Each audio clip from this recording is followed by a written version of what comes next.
Hello there, gang, and welcome to another episode of Displaying-Model-Behaviour, the Earth's mightiest video podcast. So take off your pants, crack a beer, and let's talk about the nerdy news that you need to know about. It's the only news that matters. It's good news. And I got a little extra pep in my step today.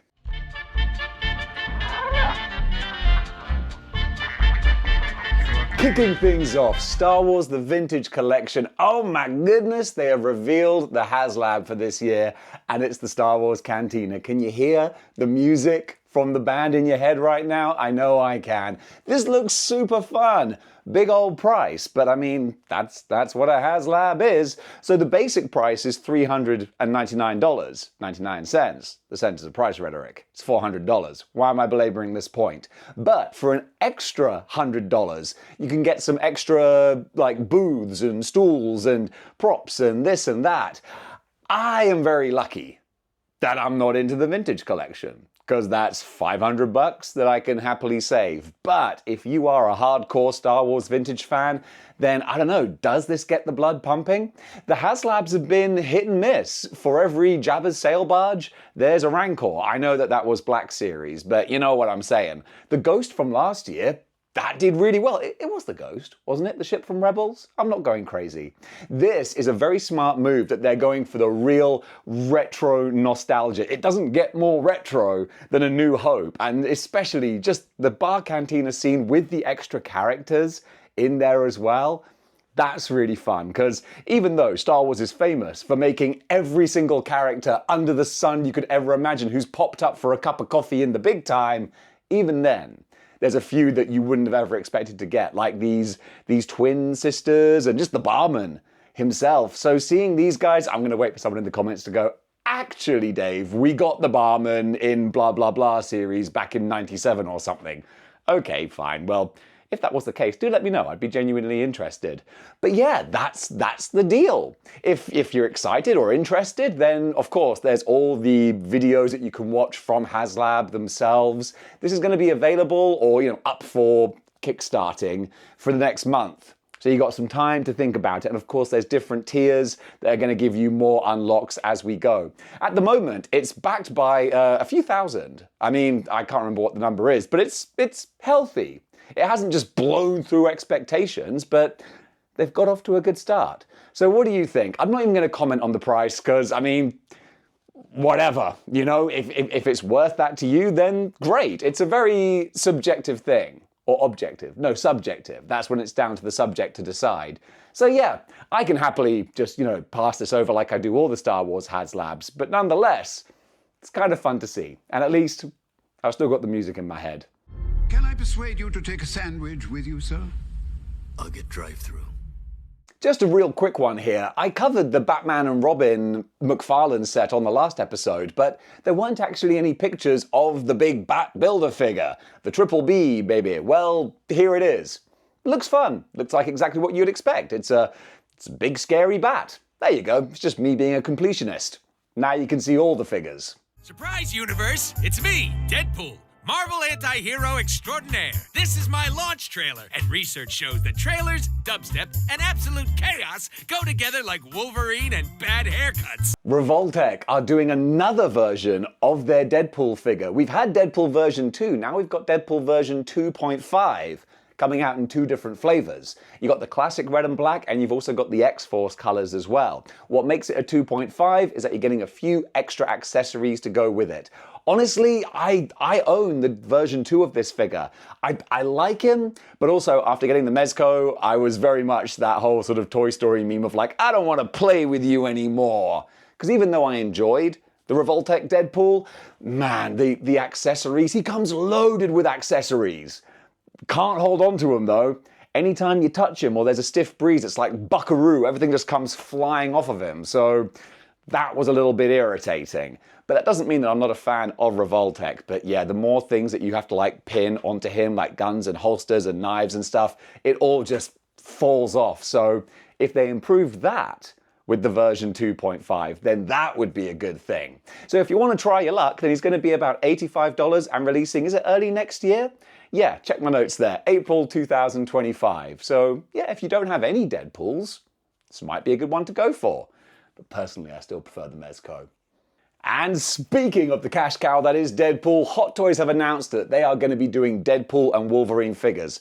That's it, so I'm not going to linger on it. We're going to get pictures and reveals eventually, probably not until a while after the movie has come out. But still, it's something else to start saving up your money for, and knowing Hot Toys, you're going to need a lot of money.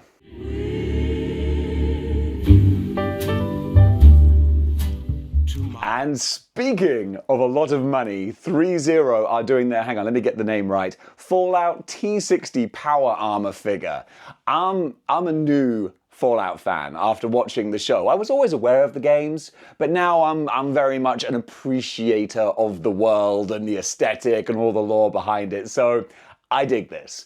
I really like it. Not so much that I'm going to pay about $430 for it. That is a lot of scratch, but you get a lot of action figure for it too. Yeah, it's going to be a lot of Nuka-Cola bottle caps. So this is 1/6 scale, so you know you're getting a big figure for your money. But also he comes with, I think, lots of electronics and light-up functions and features, and the power armor itself can kind of be picked apart and placed on, and there's a lot of posability, playability. There's a lot of stuff going into it, is what I'm saying. So if you do want to part with your money for this, it's going to be available from around about the fourth quarter of this year. So you better have a lean summertime, okay? Because you're going to need some money left over come the fall. This is my son, Scar. Up for pre-order now from Marvel Legends is Scar, Son of Hulk. Going to be $40? I love having my notes. I've done a little makeshift table, so I've got my notes in front of me now. It makes life so much easier. So yes, he's going to be $40 and releasing around about summertime. So soon, so you can get your pre-orders in now. It's interesting. Scar's a funny one. I have no connection to the character, so whenever people said, oh, I'd be interested in seeing a Scar figure, I was like, ah, really? What, that guy? But actually, there is a big fan following of Scar. I've come to realize once this figure was announced, I got so much feedback from people who were like, yes, awesome, this is one of my favorite reveals. So for all you Scar fans out there, I'm super happy. Honestly, with this figure though, I'm not sure about the shade of the green. I mean, maybe it actually is very accurate. It's accurate to his comic coloring, but I'm just not a big fan of that kind of tone. I don't know. It doesn't look good to me. It looks a little bit pond watery. I don't know. Maybe that's just me. Don't let me shame Scar for his tone of green. I'm sure if it matches, then that's all that really matters. Comic accuracy, that's what we want as collectors. Unless it's Mezco, in which case I want them to zhuzh things up a little bit. I know, I can change my standards depending on what I'm talking about. That's the world, baby. It's not black and white. There's a whole bunch of grey areas. I'm belabeling the point. Belabeling? It's not even a word. Let's move on to the next subject.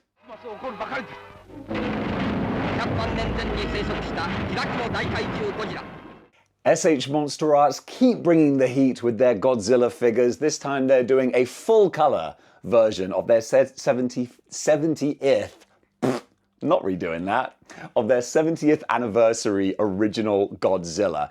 I think the sculpting on this looks beautiful. I've seen the original one in stores and it just looks like a shrunken down version of the dude in the costume. They've done a great job recapturing it. Now with the paint job and the flaming fire effects, it looks super cool. So just double checking the notes here, this is going to be about $120, but we don't have a release date yet, I don't think. No, we don't. But what I do really like with this is he's got a whole bunch of kind of diorama accessories as well, so it's not just the big green guy, but there are some planes and bits and pieces and a little stand and stuff. It's a fun little diorama setup. I can imagine this being a really cool little desk toy. I should stop convincing myself. I don't need it, but it's fun to look at because you can tell from these pictures this is a pretty cool looking Godzilla. So funny, I just have to add, I didn't even notice when I was originally looking at this, powers of observation there, Dave, that the coloring, it's not just colored as opposed to a black and white version. It's actually colored specifically like the movie poster coloring. That's really cool. Double points for that. It reminds me of when NECA did a King Kong figure and he was all like brightly technicolored like the movie poster. Man, I always really wanted that King Kong figure. Wonder how much he's going for now. See, this is dangerous how my brain works. It's always money spending tangents. I never run out of them.